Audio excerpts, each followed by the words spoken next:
So today's shiur will be focusing on Tbilas Kelim, and I'll start off because it's so close to Gimel Tammuz, the Rebbe's Hilula, the Rebbe's Yortzeit.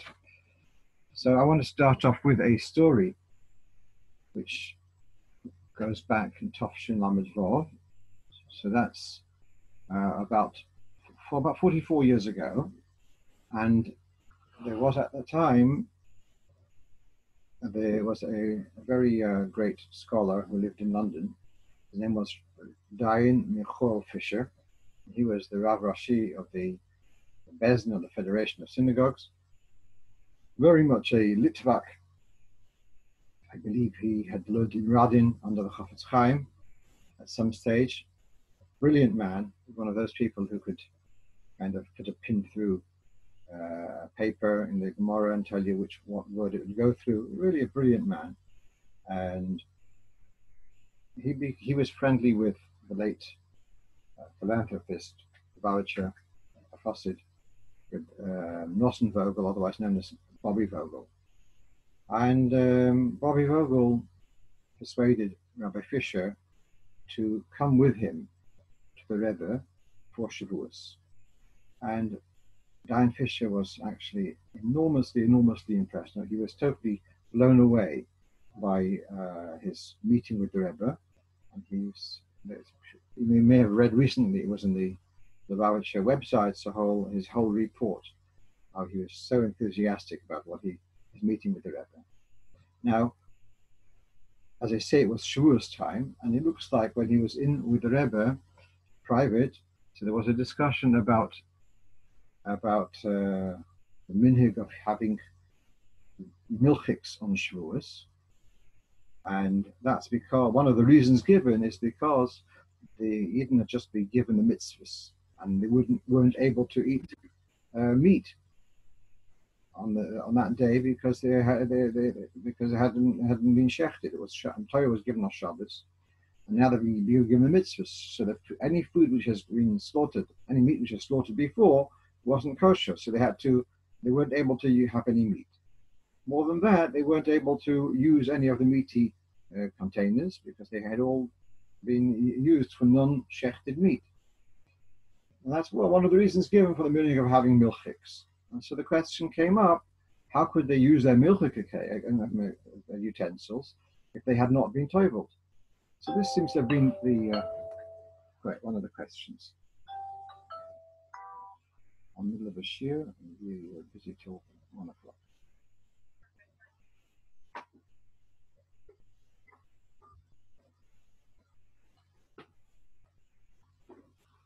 And so the Rebbe said to Dayan Fisher that in the subsequent Farbrengen, he will address this point. And in the Shavuos Farbrengen, the Rebbe talks about this topic at length, about the Tbilas Kelim issue, how the Yidden were able to use milchik kelim. And perhaps the current generation won't appreciate this. The Likkutei Sichos were talks which the Rebbe had given at an earlier stage, and then a group of talented, learned people would work it through and edit it, and then they'd be presented to the Rebbe, and the Rebbe would spend hours editing it. Usually the turnaround was, it was usually from previous years. Here, the Rebbe had said the Sikha on Shavuos, and for Parshas Matos, which was just less than 2 months later, the Rebbe released this as a Likkutei Sichos. Now that turnaround was like unprecedented as far as I know. In the Rebbe Sichos, that such a recent Sikha should come out as the weekly Sikha was very unusual. At any rate, if you have the sheet in front of you, you can see the footnote number 1 has a reference to the Likkutei Sichos volume Yud Ches, and that's the Sikha in Parshas Matos, and that's just a little bit of history. But what is the Rebbe's explanation? It actually picks up on the Rashi in Parshas Matos, which talks about when the Yidden went to battle with the nation of. I just want to use this for the first time. If Tati, this is Tati's screen. He said if you can see on my other screen. does he sometimes have? Okay. Right. Let's go on. Let's get that back again. There we are. Right. So the mitzvah of immersing kelim, immersing utensils acquired from a non-Jew, comes up in Parshas Matos, where it says that they had gone to battle with Midian and they had all of these spoils, they had these utensils. The Torah says, Kol davar sheyovi ba'esh, something which was used with fire, taviru ba'esh v'toher, so then it has to be purged through putting it in fire. And there's another purification of the kelim by putting them in water. And this is the basis of dipping kelim in water to purify them. There's a discussion whether mitzvah of tvilas kelim is min haTorah or midrabanan, because that posuk of putting stuff in water, kelim in water, could be understood as kashering in boiling water. Who says it means a mikvah? So that's a question, be that as it may, but that's the source given for tvilas kelim. So now, let's try to understand. We've got kashering kelim and we've got tvilas kelim. Kashering kelim means we understand that the keli was used for frying meat, cooking meat, so then the keli absorbs the taste of meat in the metal walls or whatever it may be made of. So then when you reuse it, so the taste which is absorbed in the walls may come back out into the food which you're cooking now. And that's why we don't use kelim which we use for treif until we kasher them. But what's the tvilas kelim about? Tvilas kelim seems to be much more spiritual. And again, kashering there's a physical absorption of taste, and to purge that taste, you have to dip it in boiling water or to put it through fire to purge the vessel of its absorbed taste. But what's the tvilas kelim for? And Rashi in Parshas Matos has got these interesting terms, lahachshiron min ha'isur. And what does it mean that to dip a keli into a mikveh to purify it from an isur? And as we know, that the mitzvah of tvilas kelim it's brand new. It was never used by a non-Jew before. So we still have to toivel the kelim. So what's this lahachshiron min ha'isur? So listen carefully, the Rebbe's explanation. The Rebbe explains like this. There is something which has never been used for treif or for isur, but it was possible.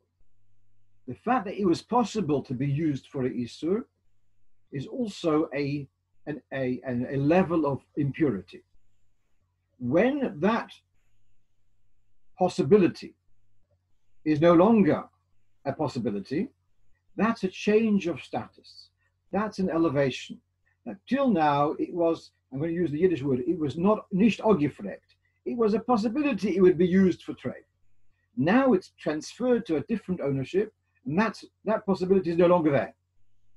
That elevation of the keli is to be kind of celebrated, but it should be inaugurated by dipping it in a mikveh.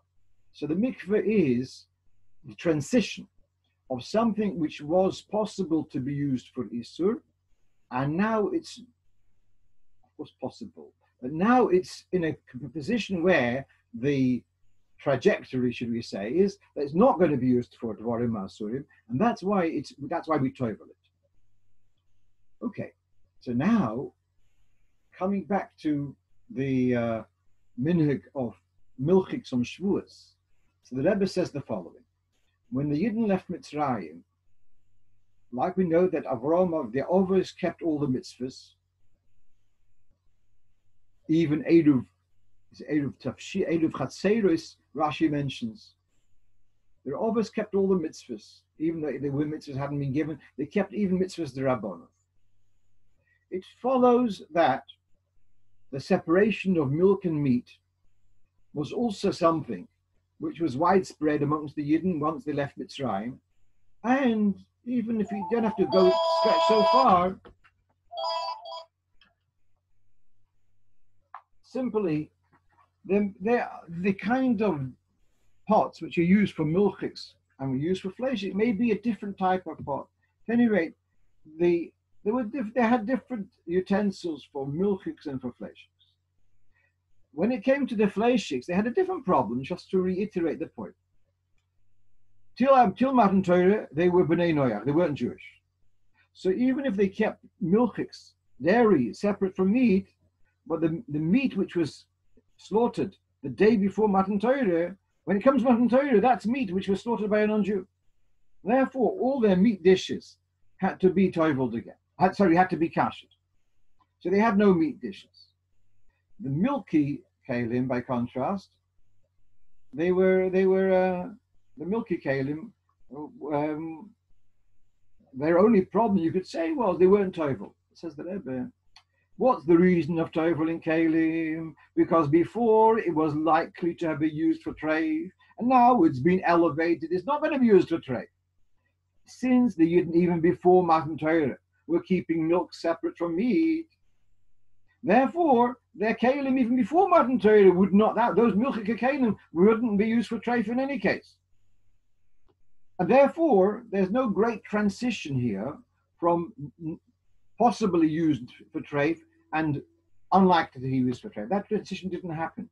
And therefore that's the Rebbe's explanation that the milchik kelim, when the Yidden, when by after Matan Torah, at least the milchik kelim did not need to be toiveled because they had been keeping milk and meat separate from before Matan Torah. Something comes now to mind, but about what about Cholovakum? And I heard a very interesting explanation of the Rebbe about this, but I don't have it in my mind, in my fingertips now, so I'll leave it for another time. Okay, now let's go on to the second point. So the first point we said, what's the purpose of the mitzvah to immerse utensils bought from a goy? That is to inaugurate this this transition from possibly used for treif to decidedly not going to be used for treif. Point 2, do china dishes require tefillah? Now, I want to make this very clear that the mitzvah of tevilas kelim applies to metal. And the Torah lists 6 metals: achas hazohov ves hakosef, ves hanechoishes, ves habarzel, ves habedil, ves haifadis. Zohov and kesef, you know, is silver and gold and silver, sorry. Ves hanechoishes is copper, ves habarzel is iron, ves habedil is tin, ves haifadis and lead. Those are the 6 metals which are mentioned in the Pasuk in Parshas Matos, and those are the 6 metals which, if kelim are made of them, they require tevilah min haTorah. Midrabanon, also glass, because glass has got similar properties to metal. You might find this surprising, but glass can be melted and can be shaped, and if it's broken, it can be melted down again and again reshaped. In a way, it's got those characteristics. It makes it similar to metal. And because of this midrabanon, glass has to be toiveled.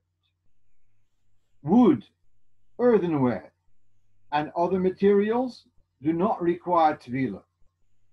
So now let's look at our question. China dishes, and I know many of you will remember toveling your china dishes.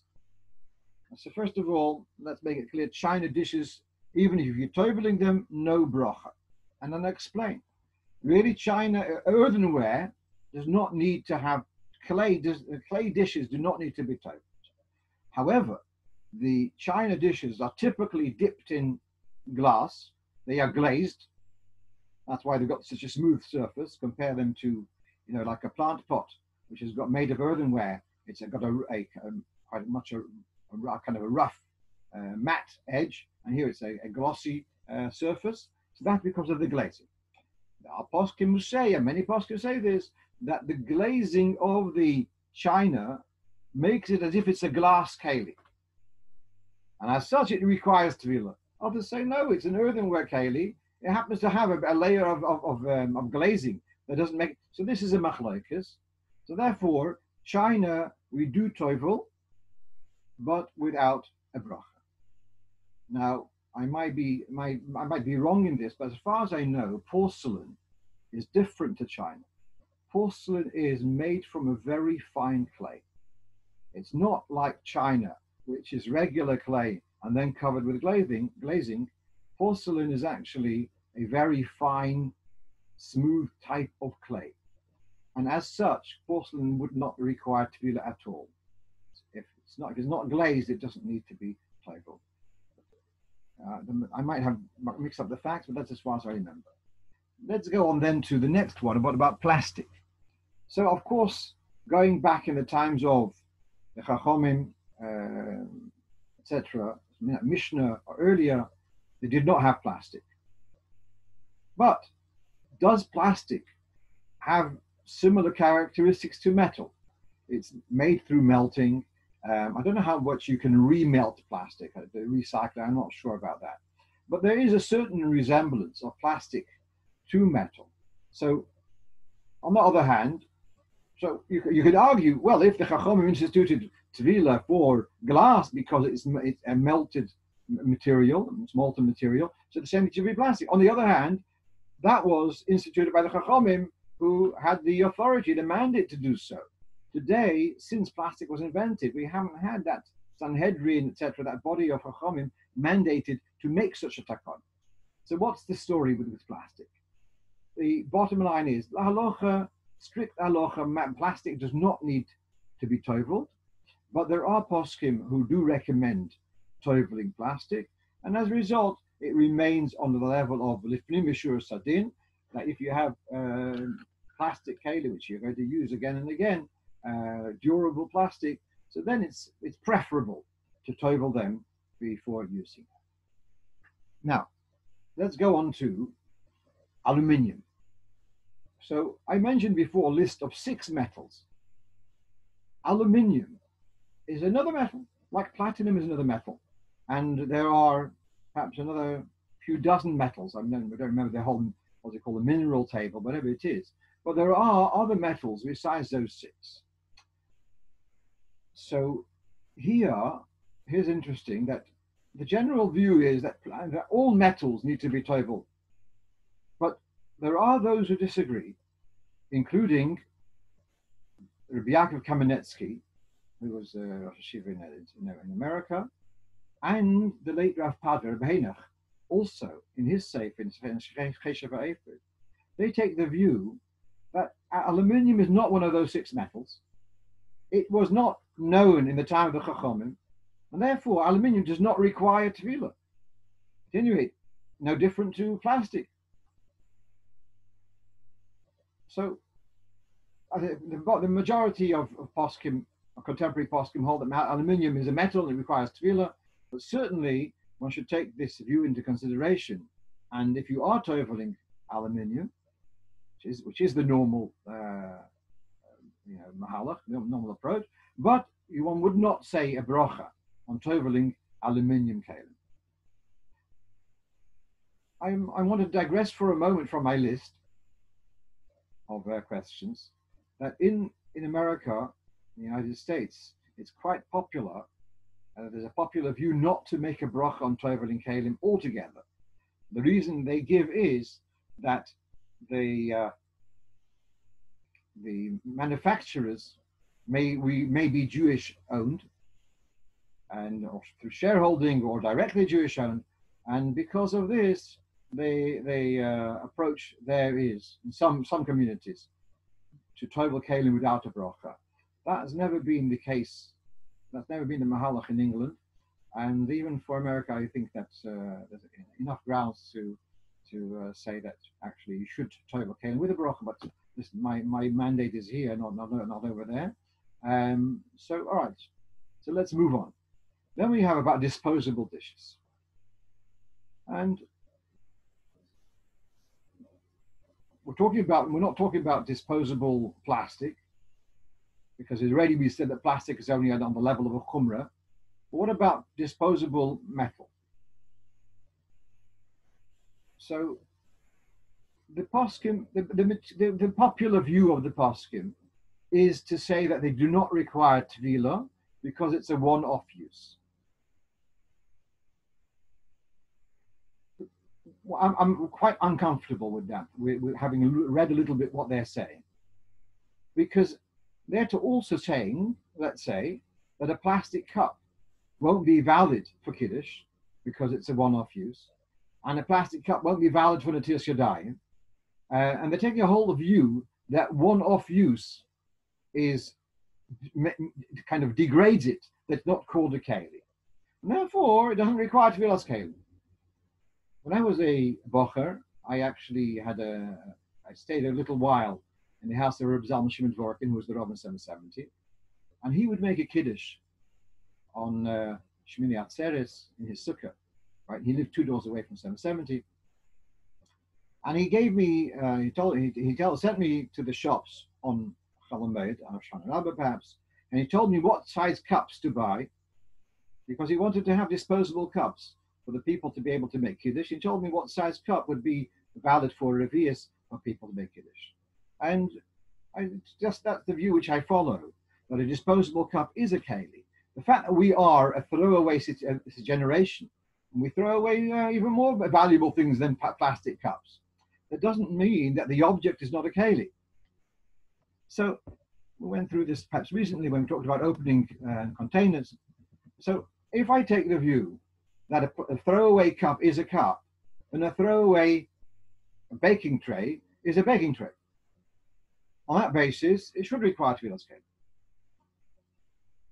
However, having just gone through this, that aluminium arguably does not require Tefillah, so I've got something which I feel comfortable to rely upon.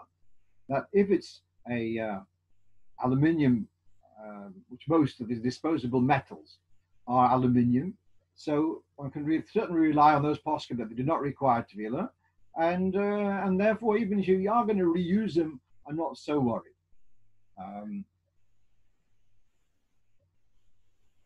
If, let's say, you had, I don't know, a disposable glass dish, I'm sure those things also exist. I'm thinking about the stuff which are used for menorah and Hanukkah, but that's not nothing to do with cooking, doesn't require tefillah. But if there was something which, let's say, a one-off glass dish, and after you use it once, you dispose of it, I would say it does require tefillah. Yeah. So to summarize that point, tefillas kelim for these aluminium stuff, one can rely on the lenient opinions that they don't require tefillah, not because of the one-off, but because it's aluminium. Of course, now there's also available to buy produced with a hechsher, and part of the hechsher is that they are made in a Jewish factory, and therefore there's no question of tefillah because a kelim manufactured by a Yid doesn't require tefillah. Let's go on to question 6. Flat dishes. So we've got tevilas kelim, which we discussed as a mitzvah, and then we've got tumah, which unfortunately the whole concept of tumah v'tare is largely obsolete. But we have a halachas, and in hilchos tumah v'tare one gets the impression that a flat sheet of glass does not acquire tumah. Does a flat sheet of glass require tevilas kelim? So I was once more inclined to say it doesn't, but I saw in the Shevet HaLevi from Rav Vosner, Zechron Levrocha, so he takes the view that flat glass does require tefillah, and that's a very popular thing nowadays when people use mirrors for presentation of food. You go sometimes to a buffet and they've got these either glass or mirrors, but they're just flat sheets, and they actually put the food, whether it's a cake or fruit or chocolates, the food is put directly on those glass platters. So the answer is that they do require tefillah, and as far as I remember, the Shevet HaLevi, Rav Vosner, it says they should cover them with a bracha. Now that if a flat sheet of glass used for food requires tefillah, so then comes the next thing, a challah board. So we've got these, if it's a plain glass challah board, and if it's made by a goy, Right? If it's made by Yid, it doesn't require Tefillah. If it's made by a Goy, then a plain sheet of glass, like I said, has to be toveled.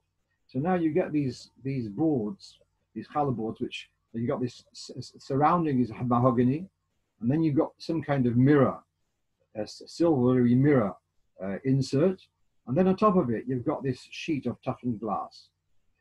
Does that glass need to be toveled?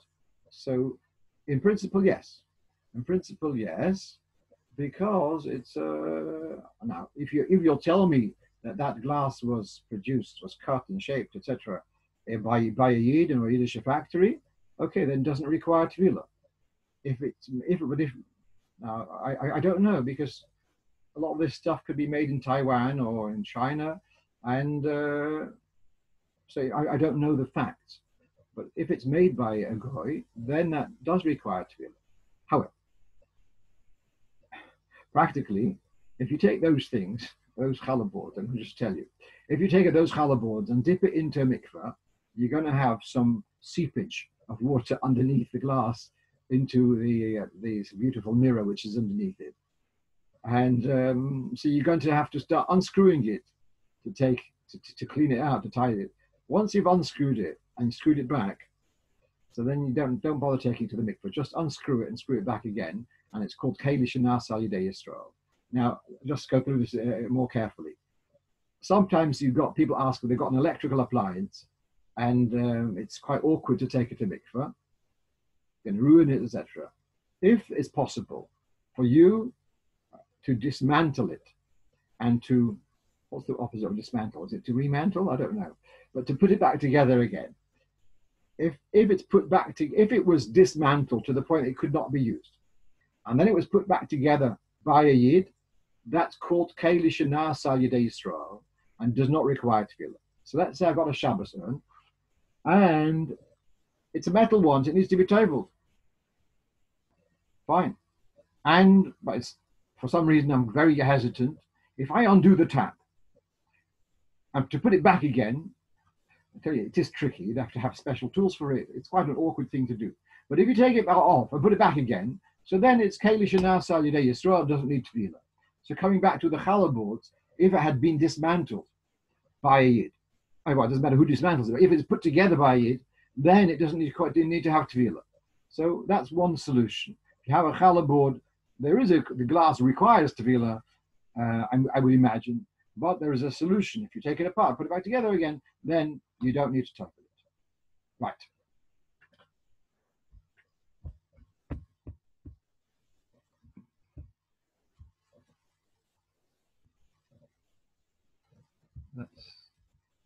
Let's go on.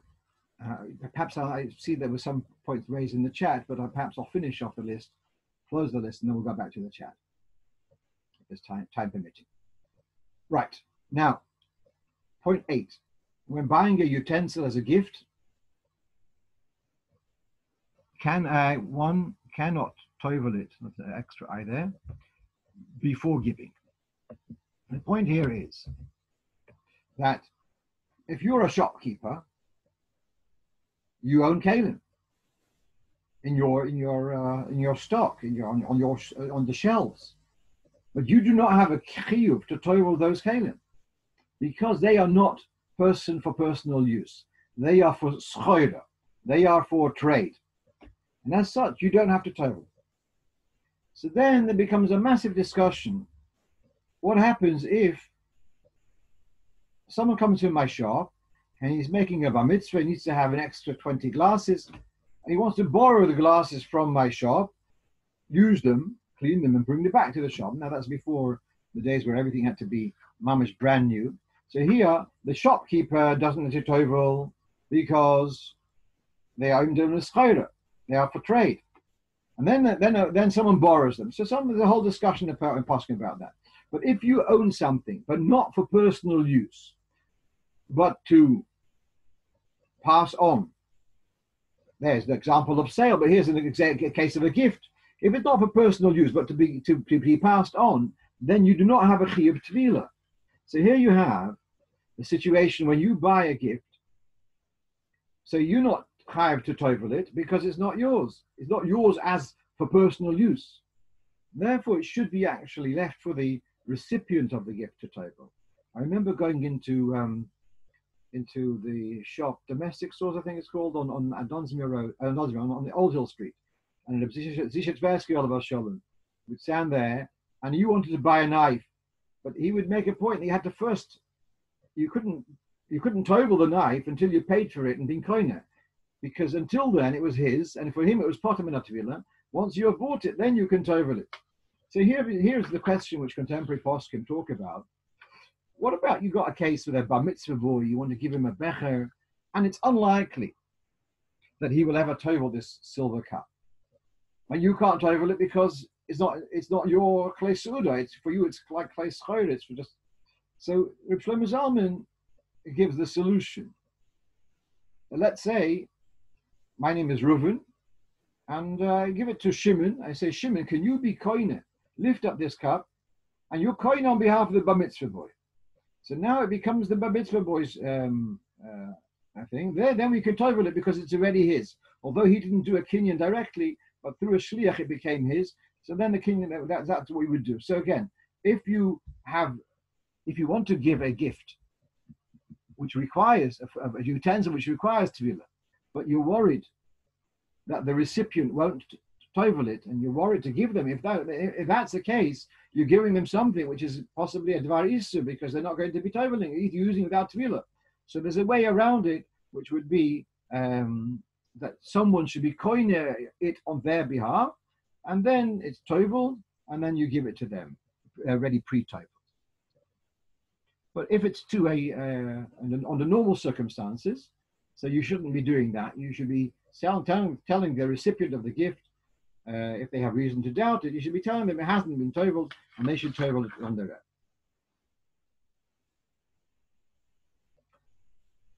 There's a lot of discussion about restaurants and caterers.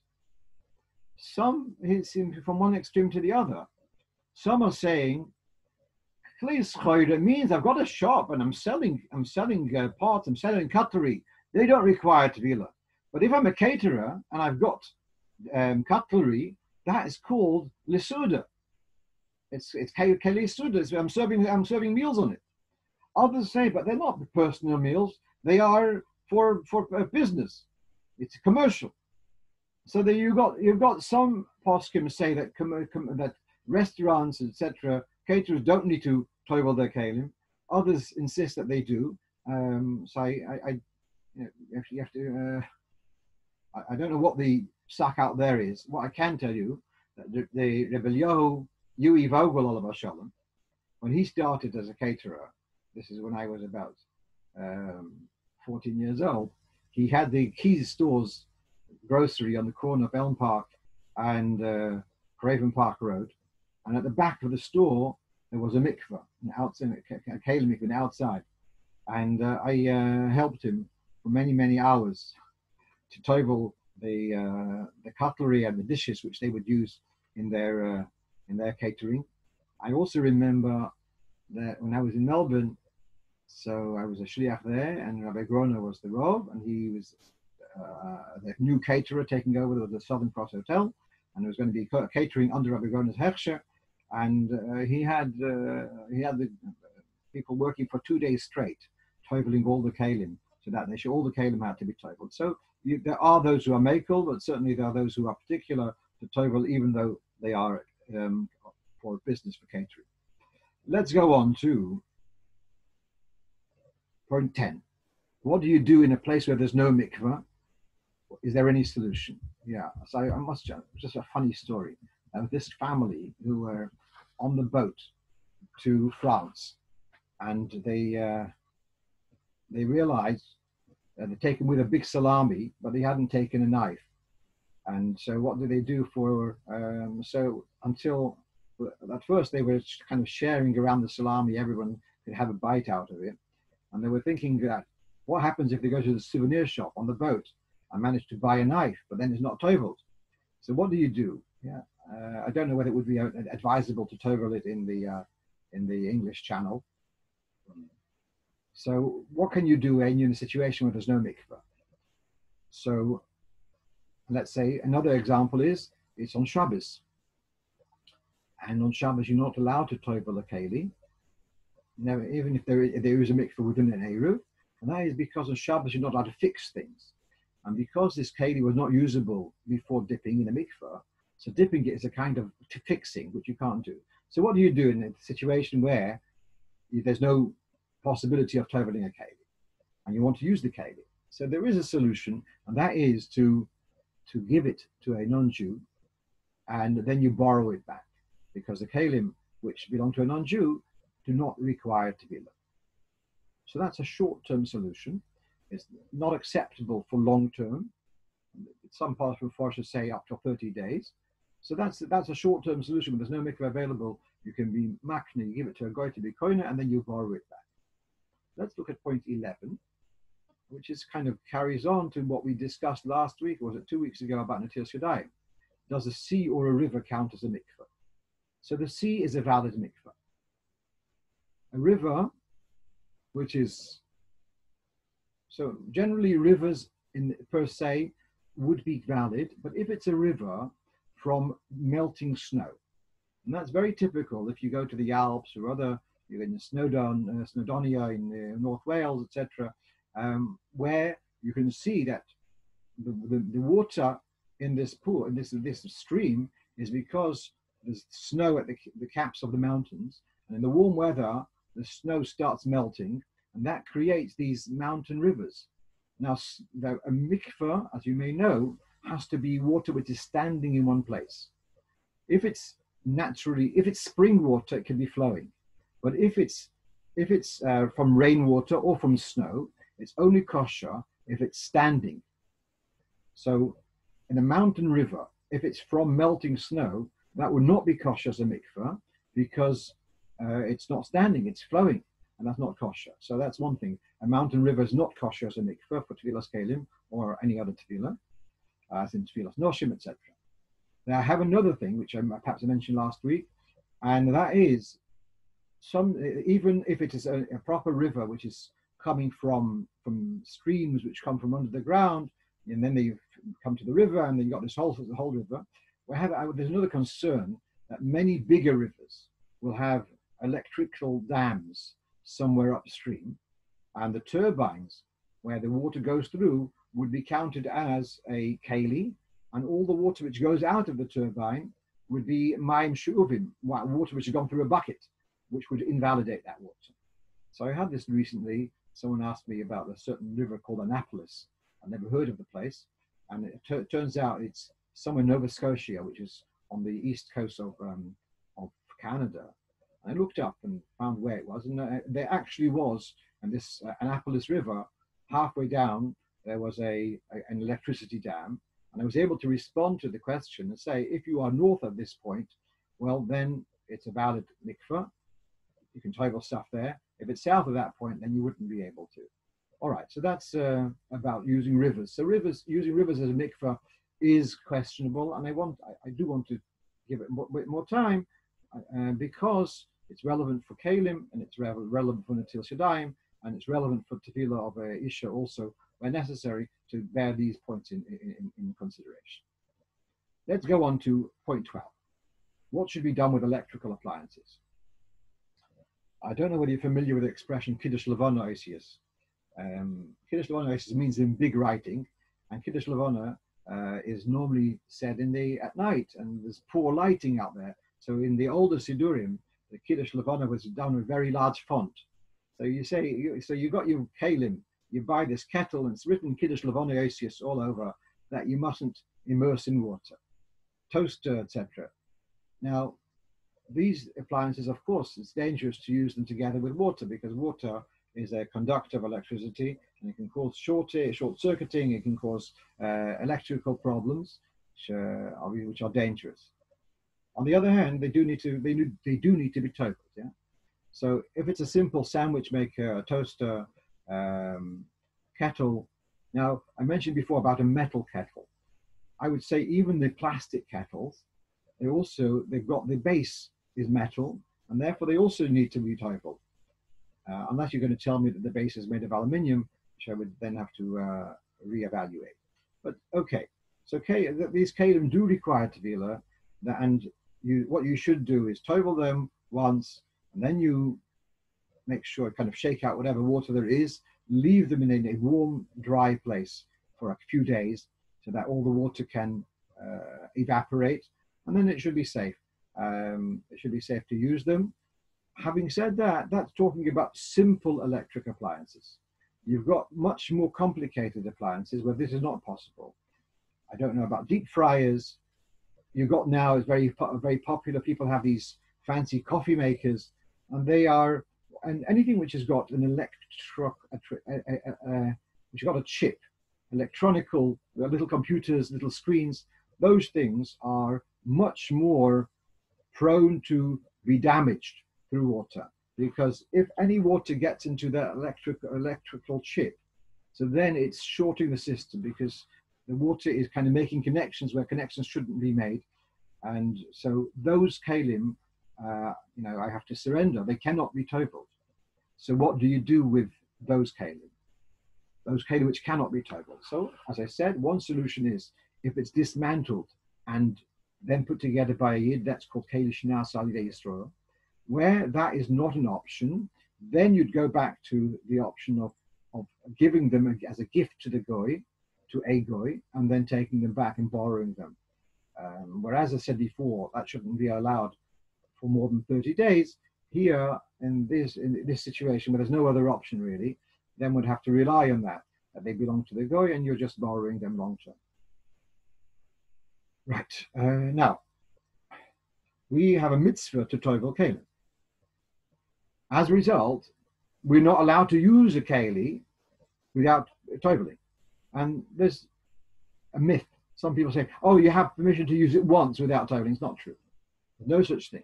You buy a knife and you want to use it for the first use, also needs to be toveled. There's no heter for the one-off. The heter is to give it to a goy, that yes, but the first use or 15th use is the same. It needs to be toveled. So now, you're not allowed to use a keli without being toveled. So now, you go to visit someone, you go to their house, and let's say they are keeping kosher, or they're not keeping kosher, but they offer you a glass of orange juice in a glass. What can be wrong?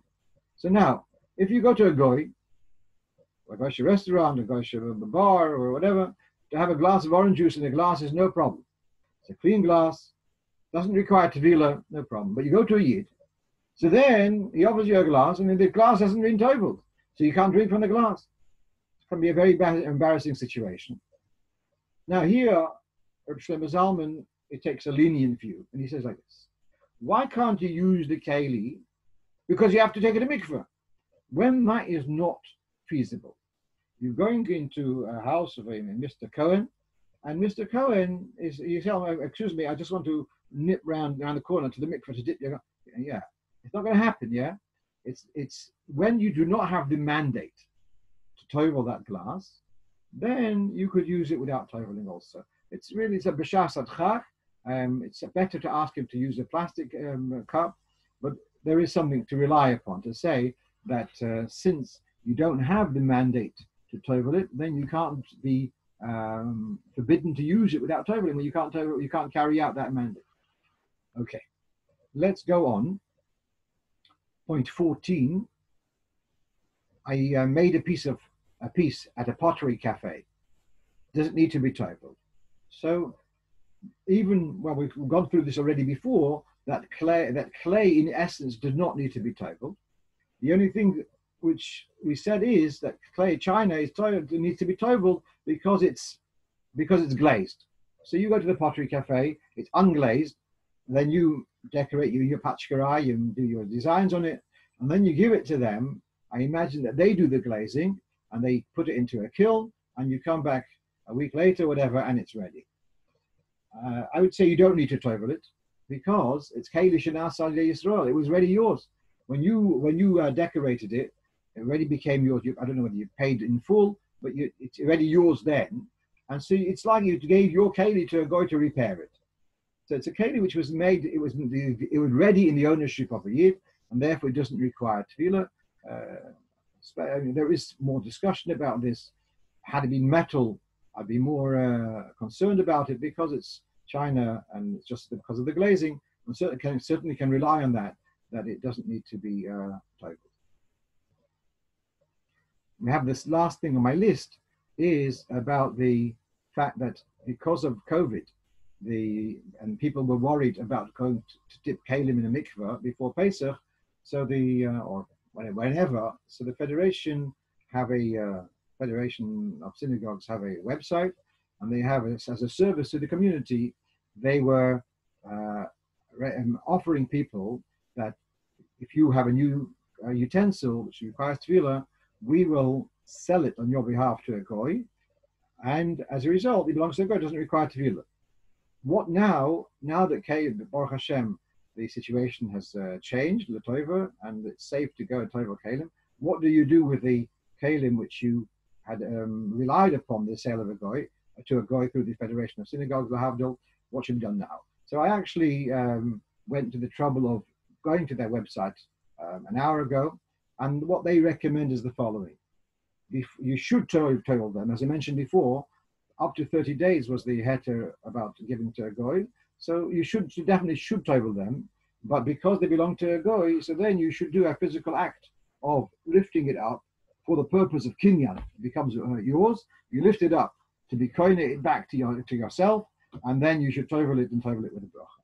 I'm going to close this. I'm going to close this sheet and then go to the chat and see the questions which have been put on the chat here. All right.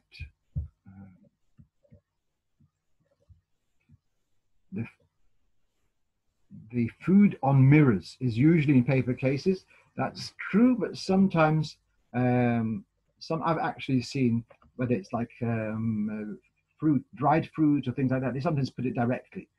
Right. The word for the antonym for dismantling is to reassemble. Thank you. A plain wood challah board, the answer is does not require tefillah. A plain wood kalim do not require tefillah.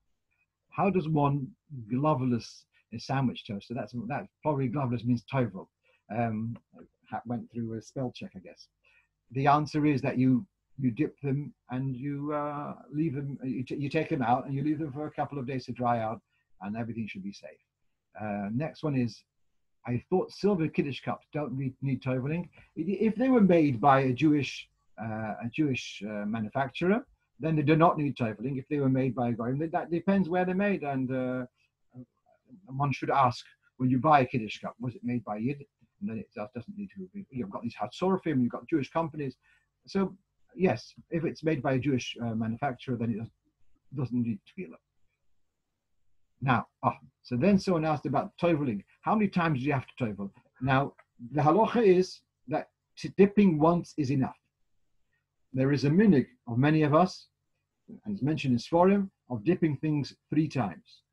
But that's way lifnim mishur shadin. And when it comes to something like a electric, which we're already stretching ourselves to tovel it once and take it out right away. And it doesn't, by the way, it does not need to saturate all the kishkas of that tan sandwich maker. So long as you've dipped the outside and that's gone in, the fact that the inside hasn't been filled with water, that's okay. So you just dip it in quickly and you take it out. Okay, someone now puts another question. What if a bar serves non-kosher drinks? Can you still use their glasses? The answer is that even if they're serving non-kosher drinks, that is all cold, and it's not like, let's say, a bottle used for alcohol, which the alcohol is kept there for weeks and months. Here it's just for a few minutes. If it's washed again and rinsed out, then you can use their glasses. Now, then I have here another question, borrowed a pot from someone who sold to a guy during COVID through Federation. She wants me to keep it. Can I toivel of if she has to? All right, contact me privately. We'll discuss that. Yeah, right. Someone writes here, you can buy sandwich makers, toasters with removable plates. Well, if that's the case, yes, if you are handy and you're able to dismantle it, and then now the word is reassemble it yourself, then that would be okay. All right, I'm going to stop here and wish you all a guten chodesh. And there are events happening for Gimel Tammuz. I think there's something tonight, and whatever, certainly on Gimel Tammuz itself, and it should be, I mean, the day is going to come and go, but let me just share this last thought with you, yeah? I was once giving a shiur in the West End.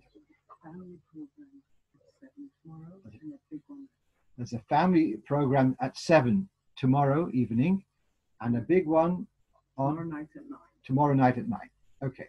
Now, I was once down in the West End giving a shiur, and I passed by Selfridges, and I saw this restaurant on the street level, and it had like a little train. I had a train of people sitting by a counter, and it's like a train of all these little different foods, like pickles or dips and etc. And this train was going around and around, and as it passes you, you can pick your pickles, you can pick whatever you want to add to your food. And I found it fascinating, and it occurs to me like this, that we have these dates, like a day of Gimel Tammuz or other days. These dates are coming, and they're going to pass by us. We have the choice. They're going to pass by, but when they are there, Chaparain, take from those dates, take the inspiration, use it well, and as the Rebbe would always write in the telegrams, he said, the Farbrengens and the coming together and the days of inspiration should have an ongoing effect. And so I wish you all an inspiring Gimel Tammuz, and it should have an ongoing effect.